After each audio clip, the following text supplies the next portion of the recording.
In a great kingdom there was a poor servant boy who carried firewood through the palace every day. Every morning he passed the training grounds where young squires practiced sword fighting under a gruff master. Nobody noticed him because servants carrying baskets were never worth a second look in that palace. But the boy noticed everything and his eyes followed every sword movement with quiet, intense focus. One evening after his work was done, he found a discarded wooden practice sword on the empty training ground. He picked it up and looked around to make sure nobody was watching and began copying what he had seen. He practiced alone in the fading light, repeating the same movements again and again until they felt right. He hid the wooden sword behind a stone pillar before leaving and returned to it every single evening. Through the seasons that followed, he practiced alone after every long day of carrying firewood and baskets. Nobody in the palace knew and nobody asked because nobody had any reason to look at him twice. He grew a little older and his movements grew sharper and more controlled with every passing season. Then one night the palace courtyard erupted into sudden commotion with shouting and running torches. Dark cloaked intruders had scaled the outer wall and were moving silently toward the king's private chambers.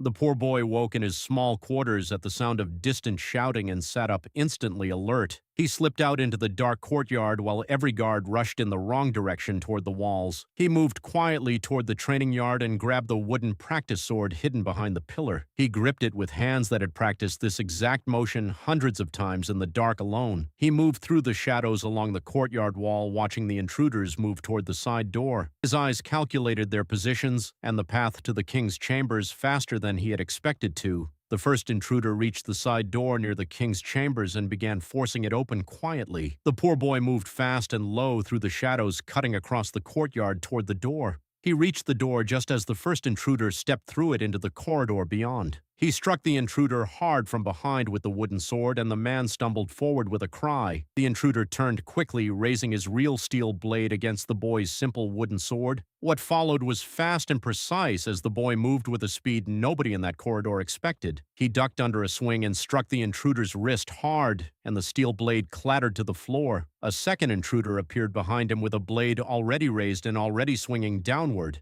The boy spun and blocked the strike with his wooden sword, sparks of impact flashing in the torchlight. The sound of the fight reached the palace guards, and torches and armor came rushing down the corridor. The guards arrived and quickly overwhelmed the remaining intruders while the boy stepped back, breathing hard. The head training master arrived and stopped completely still at what he saw in that corridor. He stared at the wooden practice sword in the boy's hand and then at the disarmed intruders on the floor. The heavy door to the king's chambers opened and the king stepped out in his simple night robe. He looked at the captured intruders and then at the small servant boy standing among the guards. He stared at the boy with an expression of complete disbelief for a long silent moment. The boy stood there with the wooden sword still in his hand, breathing steadying, meeting the king's eyes calmly. The king asked the training master who this boy was and why he had never seen him on the training ground. The training master admitted he did not recognize the boy as one of his trained squires at all. The king looked down at the boy and asked him directly how he had learned to fight like that. The boy answered quietly that he had watched the training every day and practiced alone every evening for over a year. Every guard and the training master looked at the boy with stunned silence after hearing his answer. The king looked at the wooden practice sword in the boy's hand and then at the steel blades on the ground.